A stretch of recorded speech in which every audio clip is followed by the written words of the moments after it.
I'm Alan Johnson, KU2Y, and this video is about the AMSAT CubeSatSIim loaners. So I have one of the new loaners here. So let's go about unpacking it. You can see here is the CubeSatSIim itself. The SMA antenna has been disconnected. Here is the LED lamp. And here are a couple of charging cords. Here is a battery-powered mouse, and here is the turntable. So let me first just remove this layer here so we can see things better. And I'll just temporarily move. So this is the micro USB charging cable for charging the battery on the CubeSatSIim. Here is the RTL SDR radio dongle. So this is for the Raspberry Pi ground station, which is now included with the CubeSatSIim loaner. So as I mentioned, this is the LED lamp.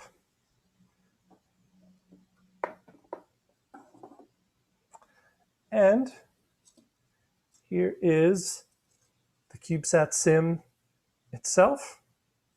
See, it's got its AMSAT remove before flight tag here plugged in. It's got solar panels on all sides here. Okay, so I'm just gonna keep unpacking here because we need to get to the next level down.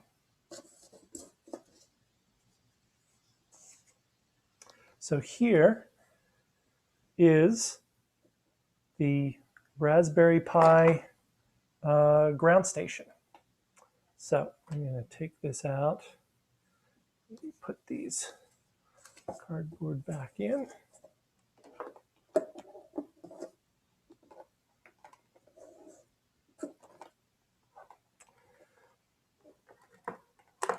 So this is the power supply for the Raspberry Pi, so I'll need to plug that in.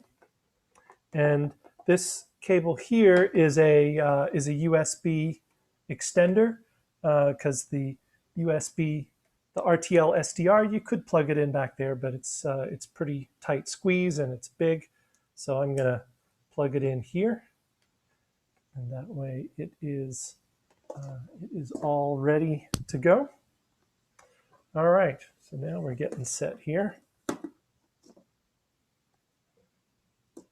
Oh, I need to find the antenna, which should be right around here somewhere. There it is. So here is the SMA antenna. So I'm going to carefully screw it on here till it's finger tight. Okay. So we are all set. Now we just need the lamp, and then we will be ready to get going here. All right, so I'm going to plug some things in.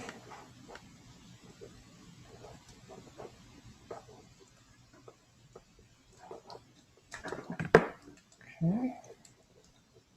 Oops. That off for the moment. Okay, so first thing I'm going to do is actually power up the Raspberry Pi. So I'm going to do that. There's a little inline switch here. So I'm going to hit that. You see the screen turns on. Raspberry Pi boots up. It takes a few minutes. I'm going to also turn on the mouse here. Turn it on, and now we've got the little LED, and it's wireless, so it doesn't need to be right there. All right, so the Raspberry Pi has almost booted here. There you go. You can see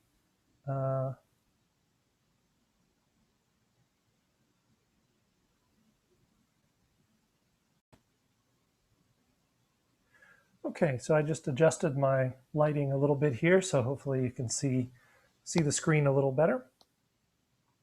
So the ground station boots up automatically into CubeSatSIim, and it's currently running. So we are ready to launch our CubeSat. So I'm going to take out the remove before flight tag here, and it will start to boot up. If you kind of peer inside, you might see some LEDs starting to blink as the Raspberry Pi Zero boots up. But it takes about 30 seconds for it to get going. And when it does, the first thing you see is the green power LED turns on, and then the blue transmit LED. Oh, and now you see a signal there. And I'm just going to click right on the center of the signal in the FFT, and that is now decoding. And you see the blue transmit LED is periodically blinking, and the green power LED is on.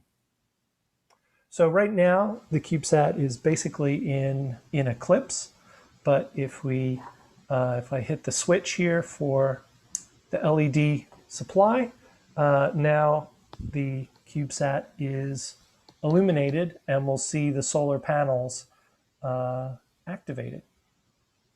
So I'll just show you one other thing before we switch to looking at the ground station. So I'm just going to show you how to use the charging cable here, this micro USB. So I'm going to plug in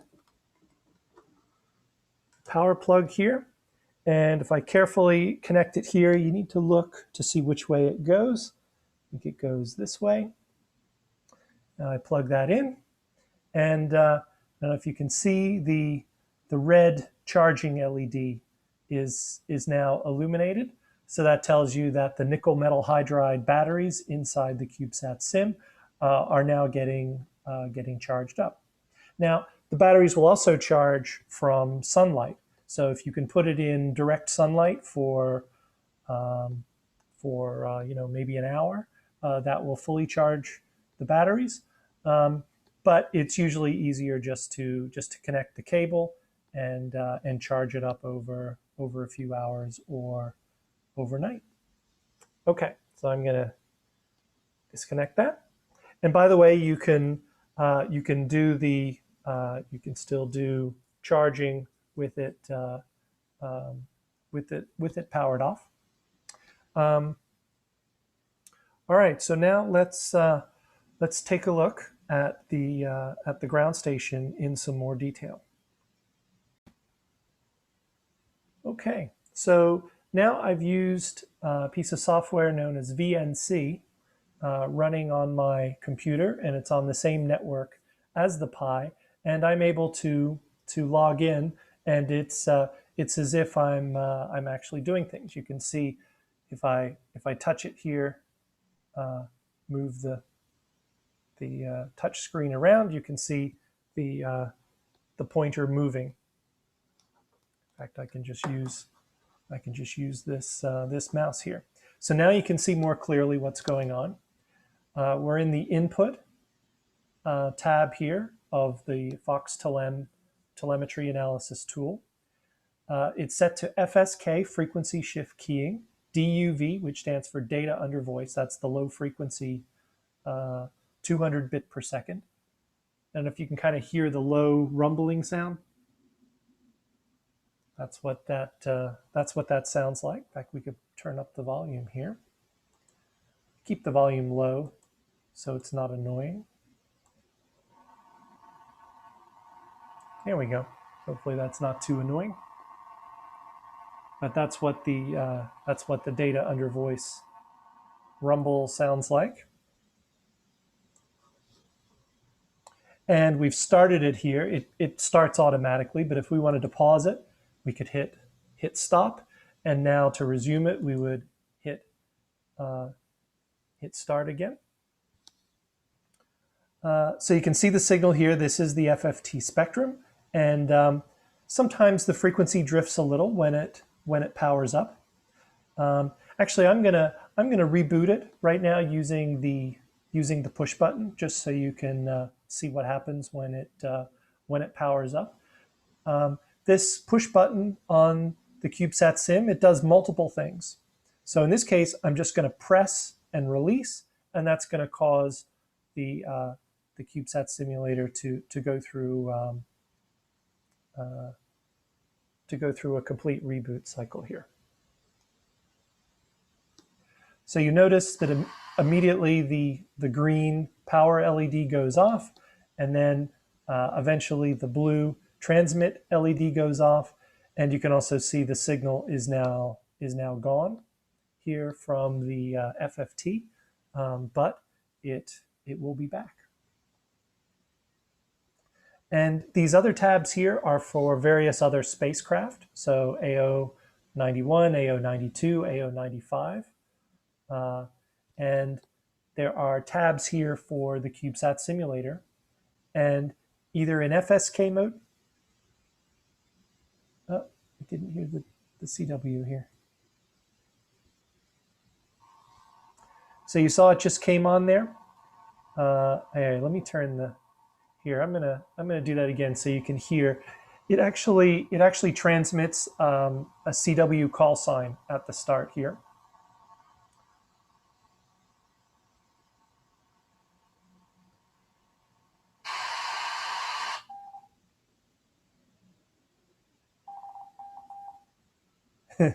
Okay, cut it off a bit.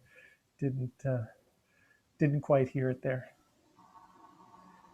Okay, so we are decoding data here. Notice this is called the eye diagram, and basically it's good when it's open. When there's a gap here, this shows a 8 dB of signal to noise ratio, which is good.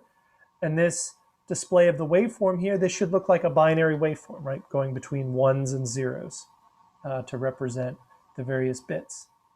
And if you look down the bottom here, this frame count is gradually increasing. And if I click on the CubeSatSIim FSK tab here, now we can see the telemetry that's been received. So for example, we can see that the current battery voltage is 3.56 volts. And the current battery current is 313 milliamps. You can see here under PSU, that stands for power supply unit. So the circuits in the CubeSatSIim are supplying 5.0 volts to the Raspberry Pi, which is good, and 203 milliamps. Now we can also see here the voltages and currents are listed for each of the panels, and they're labeled by the axis here. So the plus Z axis is straight up. So this is the plus Z axis. The side here with the buttons and the LEDs is the plus X side. So if I face this side to the LED lamp, when I turn the lamp on, we should see this voltage jump. Now, right now, these voltages, they're all reading something between 2 and 3 volts, but this is just the ambient room light. There's a big window in my room here. But if I turn this on and move it nice and close, in a minute, we'll see this voltage increase. These solar panels are rated at 5 volts, so we should see something approaching 5 volts. And we might even see some current there. There we go. Looks like it has updated. We see a voltage of 3.77 volts and a small current of 5 milliamps. Now, if we turn on the turntable here, I just switched it to low so that it's rotating, and I'll just center it here. We should see that as the different faces face our simulated sun, which is the LED here, we should see their voltage spike, and we should see a current as well. So let's see. So like right at this instant, you see there was a current there for the minus Y panel. That was that side over there.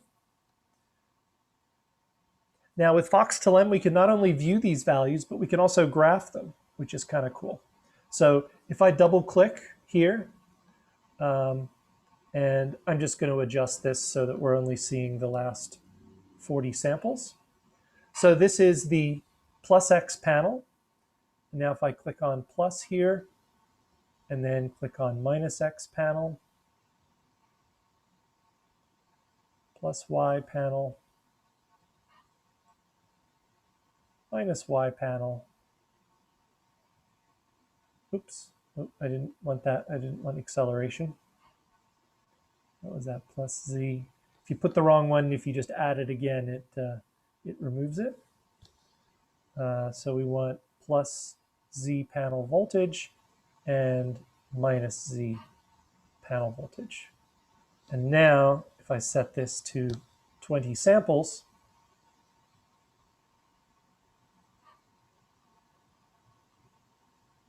you can see how they are peaking up and down as it faces the light. And we can do the same thing with the current here.